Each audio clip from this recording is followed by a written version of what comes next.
And I have here the bright young man from Dragon's Den. Sunny built a triple bottom line company with business model around idea of giving back and being environmentally responsible. This Canadian company, GoClean Incorporated, makes Canada's first waterless car wash in a bottle, and it's named GoClean Waterless. The triple bottom line comes into play not just from water conservation and sustainable production practices, but also because with each bottle of GoClean Waterless purchased, they donate to African Well Fund, which is a non-profit organization dedicated to raising funds for building and maintaining wells in Africa. We're very excited to have Sunny here. Sunny, Yashpal. Thank you, Lilith, and thank you, Times, for having me. So, I guess I'll do a quick introduction of myself. I'm Sunny. That's not me. It's actually a character that we have on our bottles. And I guess what I'm here to talk about is being an entrepreneur and, well, good question. How many of you are entrepreneurs in this room? Or want to be entrepreneurs? Yeah, so I am you, you guys are me. We all, kind of face the same challenges, struggles. So I'll go through why I became an entrepreneur. And, I guess simply put, the main point is to make an income or have some kind of sense of security so I can live and breathe and drink water and have a shower and stuff like that. I guess being an entrepreneur is not the best possible way of doing that because in the beginning it's kind of tough. But that's, a big reason why I became an entrepreneur. It to me is my job. But another great feature of it is it allows you to come up with ideas, think about those ideas, and implement those ideas in every day. I personally don't have the experience of working a corporate job, but I love every day because I can come into work. My business partner is back in that corner, back there. I can come into work and we can all brainstorm and come up with, assess what we're doing today and what we want to do tomorrow. And it's just kind of a cool feeling to be able to come into work and do that. But another big reason why I became an entrepreneur was subconsciously I knew that if I worked hard in the beginning and achieved certain financial goals, I could work towards future goals, and future goals such as, well, I'm talking about social entrepreneurship, understanding or believing that there's some kind of disparity in the world, some kind of gap between income and the way certain resources are distributed amongst different beings. I think that's one of the big reasons why I've entered into entrepreneurship. It allows me to come up with ideas and make money to live, but also possibly in the future help define what these disparities may be and work towards correcting those disparities. Because I think that one thing that I learned, actually one of the big reasons why I became an entrepreneur was Paul Martin came to my school when the financial meltdown was happening. And he was talking about the influence of different businesses on society. And society can be very strongly influenced by corporations, even though sometimes we don't necessarily take that into account. And I thought, what if I believe that there are these disparities amongst people, and what if I start a business, and what if I can have some kind of influence through that business? There's a lot of different ways that you can affect change in the world. You can volunteer, you can do it through your job, working for a non-profit organization. But I thought, maybe this is a way for me and my team to do our thing, do our bit to impact positive change. So going to my business a little bit, we are GoClean Waterless. We started a couple of years back. We started selling, our main thing is we sell a waterless car wash at Canadian Tire. It's it's pretty cool. I guess I guess anybody would say that about their own product. You can wash your car without water, so you spray it on, wipe it off, and you typically save about 500 liters of water every time you wash your car. And so it's a product that's convenient, easy to use, and now it's readily available because you can pick it up at a department store.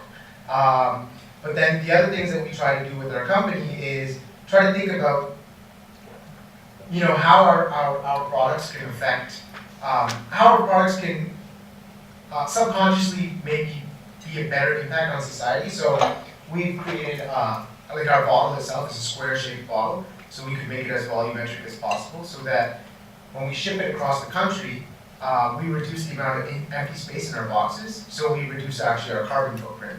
The other thing that we do is we use PCR plastics in our bottle, which is non-virgin plastics. So, we take some plastics out of the waste stream and put it into our bottle.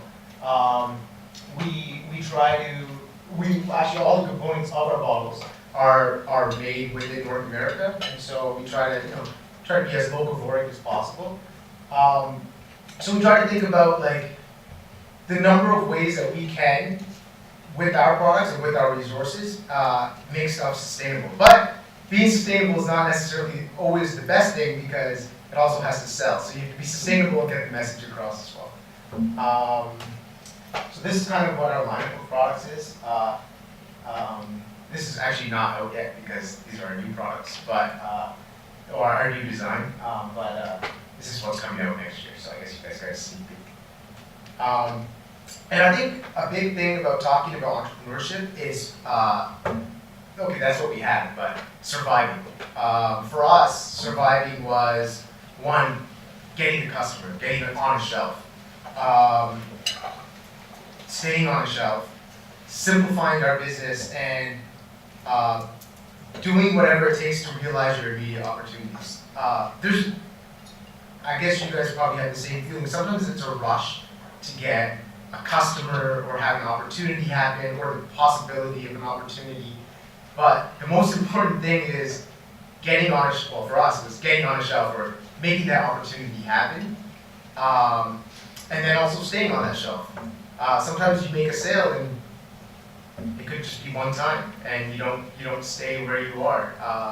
Your customer, either your service was bad or you simply didn't perform. And so it's really tough as an entrepreneur, because you thought that the first mountain was getting into a place, and you got into the place, and then a year goes by and your stuff didn't sell that well, and they say, okay, well, we have your stuff, what do you want us to do with it? And so it's crazy the number of things that we have to go through to get up and running. The other thing that me and Nikki used to suffer a lot was having so many ideas. How can you have so many ideas and execute those ideas on your resources? Unless you have a proper team in place or the vast number of resources, you got to focus. You got to simplify your business. When we first started, we thought that we could land on the moon, but you really can't. You really have to see what your opportunities are and maximize those opportunities. We actually a big part of this was we were on Dragon's Den, and one of our investor from Dragon's Den was Robert Ertvik, and we had a meeting at his office a while back, and he was telling us, who are your customers? And we were like, oh, we have Canadian Tire, we have this, we have that, we have that. He's like, what are your sales like at Canadian Tire? And we had just gotten to Walmart at that point, actually. And we said, these are what our sales are. But we have all this future stuff. And he said, yeah, the future stuff's good and well, but what are you doing to make this stronger, right? Why are you moving forward when this could be even better? And so I think, that was really important for us, because we realized, you might have everything on the table, but not everything on the table will happen unless you strengthen yourself and make a foundation for what you need to do. And then the last point is do whatever it takes to realize those immediate opportunities, or those opportunities you need to maximize. That takes us to this slide. Like, work as hard as you can, because there's no one accountable for our actions except for ourselves. We're the only people that can realize what we need to do. There's no pictures of me because I want to leave myself out, so I'm not thinking at the bottom, being tired. But like, you know, if you have a customer and something went wrong with production, fix it, whichever way possible.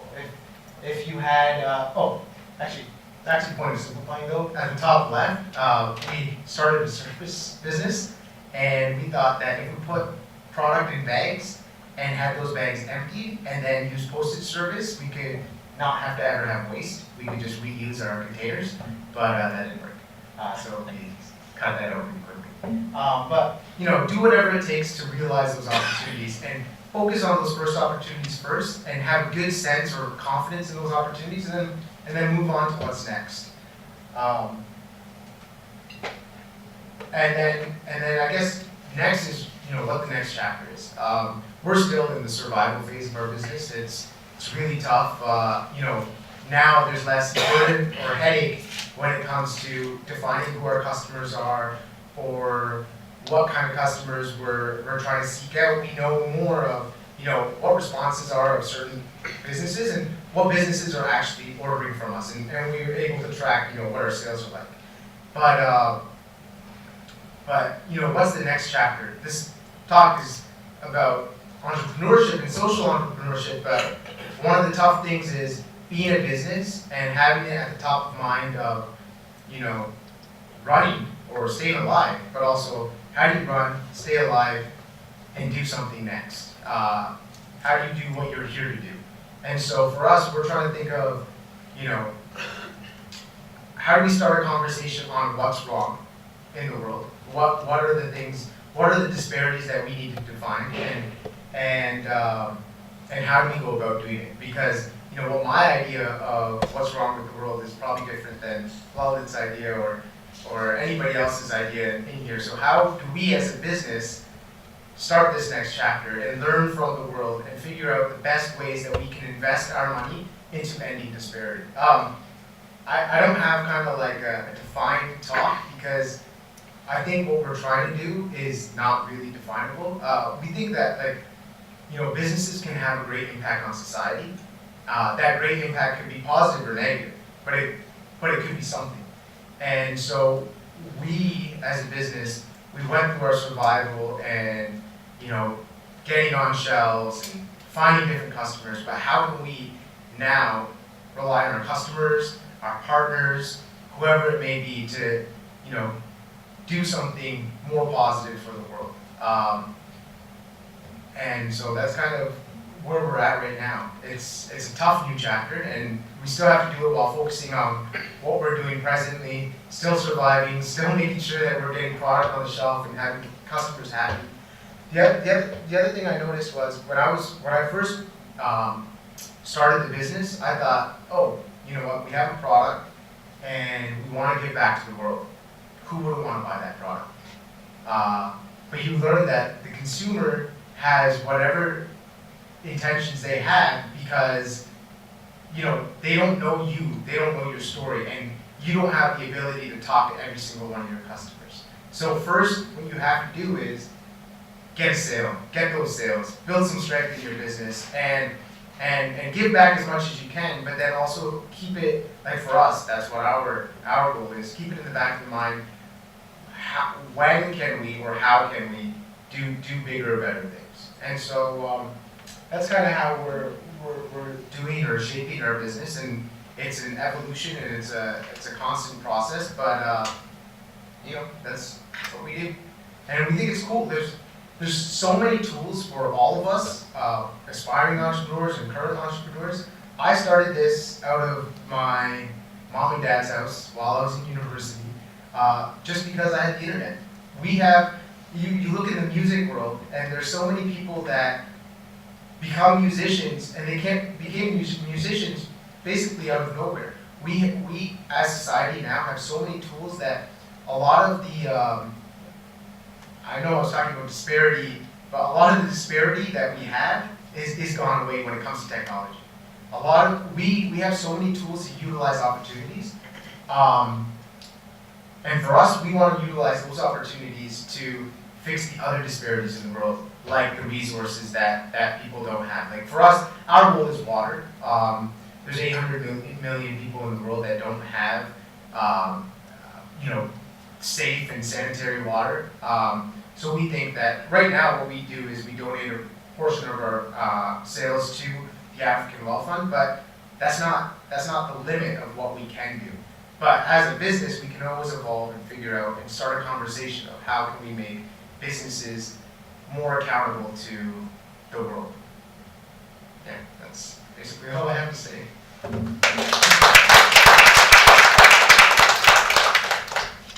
Can we ask you questions? Yeah. Okay. That's wonderful. But how, when exactly did you start this? Well, technically, like I guess the crossover when people would say the start date was like the date of incorporation, so 2010. But I started, when do you think I started? Like 2006-ish, 2005, 7? Like 2007, probably. Yeah, started. Actually, how it started was Nikki lived in downtown Toronto. I'm from St. Thomas, Ontario. And she lived in a condo, and she would never wash the car. And so I thought, how could you wash a car in a condo? And then one thing led to another, and we started this. Can you talk about the process of your initial contract with Canadian Tire or Walmart? Yeah, the Canadian Tire was Canadian Tire is our biggest customer, and the process with Canadian Tire was it's not like who you know is very important, but sometimes you can just if you're persistent and you are really confident in what you're providing to your customer, that customer will listen, right? Because at the end of the day, a business is gonna a bit like the people earlier were saying, go online, read referrals of different accounting software. In business, we learn to network because networking is important because you know that person from referral has done something, right? And it's the same thing with like Canadian Tire. If the buyer that was buying automotive stuff was told by her VP that, hey, this guy has this product, you should listen to him. Well, she's gonna listen to her VP because the VP is not thinking negatively for the business. He knows that even if his friend brings him a product, the product has to sell, otherwise, we can't put it on the shelf, right? So we sometimes think that we need connections to make it happen for ourselves, but even if we're the underdog, if we're confident in what we have, and what we have is a gap in what they have, we can make it happen. Like Canadian Tire, I went online, I went on Google, I searched Canadian Tire corporate headquarters, I found the number for their switchboard number. I called, it was like 416-303-800, I still remember that number. And so you guys can take that down if you want. And I called and I said, I have this product. I convinced the secretary. The secretary was like, what? Okay, I like the product. She put me to the buyer. The buyer said, no, can't listen to you. I get people like you all the time telling me, you need to have my product. Talked to her for 5 minutes, and 2 months later we had a meeting at Yonge and Eglinton from Canadian Tire, down the road now here from Yonge, but we're on shelf now. So I think that for us as entrepreneurs or as individuals, we can think that being attached to something or being part of something or knowing something or knowing someone that will make something happen for us, but it's not true. It's our own abilities that make things happen. Yeah. Sorry, what was the first thing that you did once you got that contract with Canadian Tire? I didn't get the contract right away with Canadian Tire. They first put me on a pilot project where they said, okay, all of our stores are franchised. You go knock on the doors of the stores and see if they'll buy your product. So I had a Mini Cooper at the time, and you know how small that is. And I'd drive all across Ontario with my product in the back, and I'd go knock on the doors of the stores, and I'd sell the product. And they saw from the work that we were doing and the sales that we were getting from even like that small pocket of stores, that these vendors would be vendors that would work for us. Yeah, because they never want one, well, I'm saying that, I don't know, statistically, they don't want one vendor, they don't want one SKU from a vendor, they want a line from a vendor, they want something that customers will relate to, right? Febreze was Febreze, now Febreze is like 30 different Febrezes. They want something to fill their program so that they have growth, and they want to see that that's someone that I can trust, I can grow with. And it's hard. They have 500 stores. How do you service 500 stores? How do you get marketing out to 500 stores? It's tough. Our job is really tough. But we can't do it ourselves. We need a team. My team started with my sister. And you have to trust people to do stuff for you. But at the same time, the person that's accountable is yourself. I have two questions. Yeah. First one, do you believe in having intellectual property before you go to big box stores, or is it comes like simultaneously or after? To be honest, I believe in fake it till you make it kind of thing. Sometimes like legal fees and these type of things can hinder us from an opportunity. Say I waited to get IP before I went to Canadian Tire, I would have waited. I would have waited 2 weeks, 3 weeks, 4 weeks, maybe a year, right? And I might have missed that opportunity. Of course. So sometimes if you know something's pending, well, you can say that pending something is happening, right? Right. And so you have to be very careful because you don't want anybody to ever steal your idea. But sometimes when an opportunity is knocking, you gotta take it. Great. My second question would be, I ask this to every entrepreneur I meet, what's your one piece of advice in life and in business? If you could just give one piece of advice to everyone. In life, I think it's be critical. And I think that sometimes us as individuals, we don't have the opportunity to be critical because life is hard. No matter if we're business people or we have a family and we're working a job, we're not able to sometimes be as critical as we need to be. Can you elaborate on the critical? Like, observe stuff. We can learn from each other, right? Sometimes you can get stubborn in your own ways, but maybe those own ways aren't the ways to grow or have inner peace. And it's the same thing in the business world. I don't know what I'm doing. I want to be a social entrepreneur. I don't know if it's going to work or not. I don't know if I'm going to affect positive change or not. But if I learn from what made Steve Jobs successful or Mark Zuckerberg successful, and then apply it to what I think the world should, or what I think should happen for the world, maybe I can do something. But if I'm critical of what they do, and I'm critical of myself, and I observe, and I learn, maybe I can do something good, right? Because we're all just trying to do something different. And by observing and learning, that's how we can be different. We can't fall under the constructs of someone else, because what made someone else won't make us. If that makes any sense, I don't know. That's very well said, thank you. At which stage of your company you approach the venture capitalists for further funding? Yeah. And are you happy with the result of that, or would you prefer, if you were, that's a decision that you would make today, would you prefer to go to a bank or get the angels to fund your company? So for us, we were happy with that decision. We didn't have to give up much to get who we got on board, and so that was important. And then for us, we're young. Like I was young, I had no assets. I was living in my sister's house while she was going to school when I started. I really came here to start the business. So banks don't want to talk to me. I have an idea, but I don't have profit. What can they value me on, right? They're going to value me on a potential meeting I have with Canadian Tire. So you have to sometimes as an entrepreneur, I get a bunch of like my friends or friends come to me and say, hey Sonny, I want to get into this. And I don't want to say to anybody not do something, but first and foremost, you have to know that money no matter, or capital, no matter what you do, sometimes might be the first thing you have to realize. Understand to even realize, should I make this jump into business or not? Because if you don't have capital, you might see some dark days, and you might not make it. We almost didn't make it, right? And so But I'm not saying, I don't know your case, I'm just saying like, generally, business isn't as great as you think it could be. And we all know this, right? It's tough, nothing's easy. Are you a B Corp? Um, Planning to do that? Actually, Nikki was talking about, we just hired someone and we have sometimes so much stuff to do. So we actually are going to be B Corp certified because all of our stuff's plant-based. So yeah, if he wants to do it, they'll do it.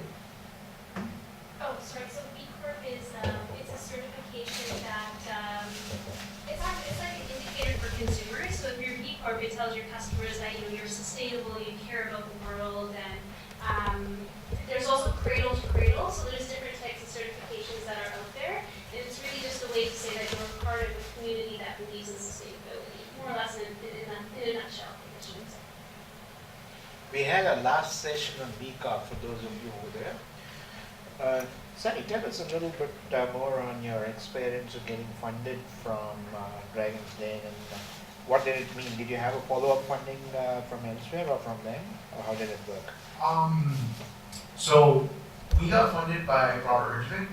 I just found out, like, me and Nikki were actually at a talk a little while ago, and Brett Wilson was saying that when he was on the show, we were on the show after, this one season after him, when he was on the show, 38 deals got done. A total of only 38 deals out of hundreds of pitches, or I think thousands of pitches probably. Well, it is thousands of pitches, they don't show all of them on TV. 38 deals got done, and he did 30 of them, right? And so if you take that statistic, 9 deals got done by the season I got on. And I guess mine would have been the one. So we got a deal with Robert.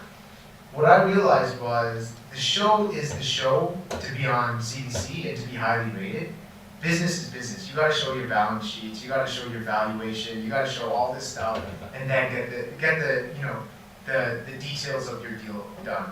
We did a deal with Robert, and the deal wasn't the deal on the show. It was actually better for us, we think, than it was on the show. But I think we simply did that deal, one, to have him work with us because we could learn a lot from him. But I think he did the deal with us because sometimes when you're at like a maximum in business, which he, I guess you could say is, because he has hundreds of millions of dollars, you don't necessarily need to jump into a company that their valuation is absolutely perfect. You can jump into a company that you believe in or want to believe in or support, right? And so we kind of went into this deal with Robert with this like mutual support thing, you know. We're not necessarily going to be the best for your ROI, but maybe you'll like us because we can wash your cars. So did you raise money thereafter as well? Oh, yeah, well, so we were raising money with Arlene Dickinson. And actually, so when new dragons come for the show, they asked me to come and pitch to audition them. And so I went and pitched, and I think of this season, there's 30 new people that they were auditioning. 28 wanted to make a deal with GoClean, and Arlene was there the entire time. She was the one dragon, and I was the one. And so me and Arlene were going to do a deal, but then that deal was an actual deal, not a deal out of some kind of like belief of the business or anything like that. That was a common love for car deal. Oh, me and Robert was in common love for cars deal.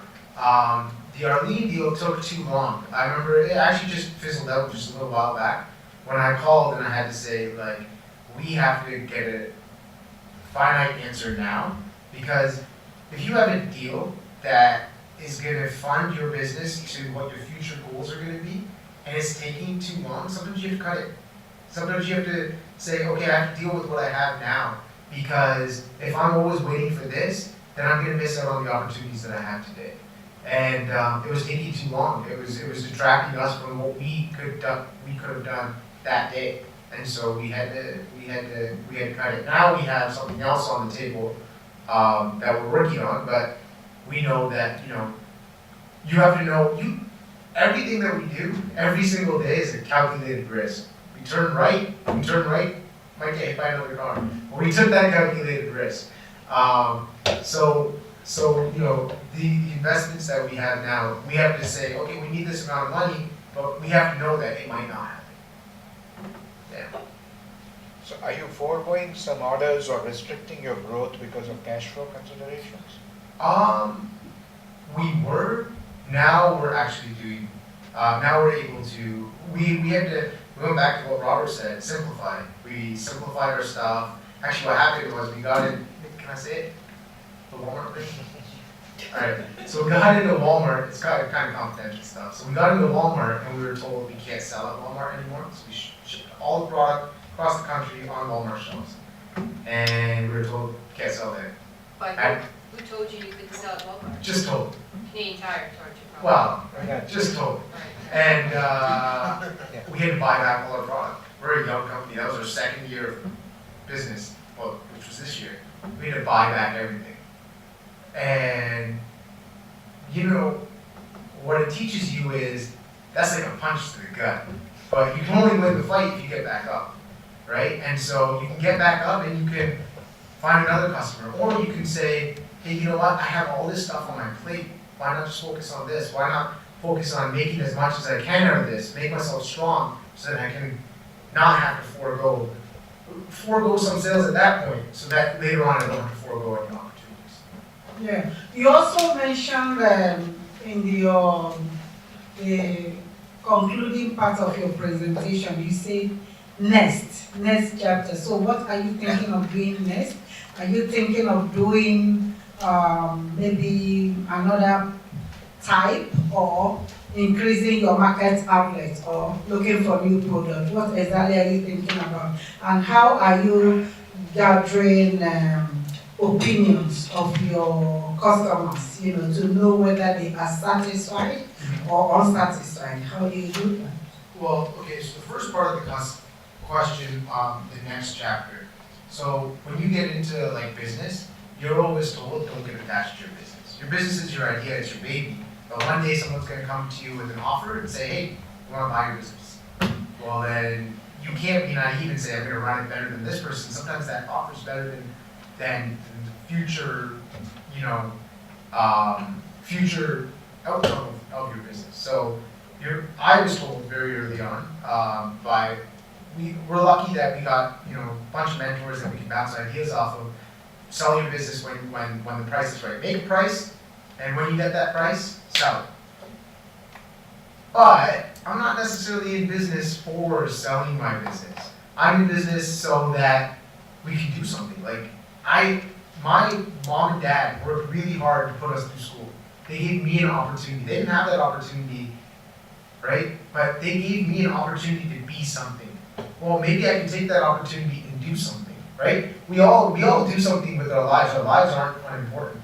But I don't know, I think that there's just a lot of pain in the world. And what if I don't know if I'm going to do anything, but what if I can help out a little bit? And so for me, my calculation of the next chapter of a business might not be the typical business practice, right? But, that's my take on what business is might be different than, Ernst & Young's valuation of a business or something like that. Satisfying the customer aspect. We actually have to do a better job attracting our customers. At first, the first thing that was important to us was get on shelf. We'll do anything possible to get on shelf. I made the first labels that we ever had, I made on PowerPoint. I didn't know what Illustrator or Photoshop or anything was. I went to Canadian Tire with these hack PowerPoint prototypes that I cut by hand and put two-way tape on the back so it looked like a real product. It wasn't a real product at all. So that was our first thing, get on shelf. Then our next thing was stay on shelf. So do whatever it takes to stay on shelf. Our next phase is communicate more with your customer. You're nothing without your customer. Everything that your customer believes makes you who you are, right? So I can get up here and I can talk, hey, I want to do this for the world, I want to do that for the world, I want to do this, I want to be this rich, but nothing comes from the people in the world that actually have the money to make things move. And so I have to do what you're saying. I have to attract my customer better, I have to satisfy my customer better, and I have to figure out new products that my customer wants, which we're always trying to do. That's good. Okay.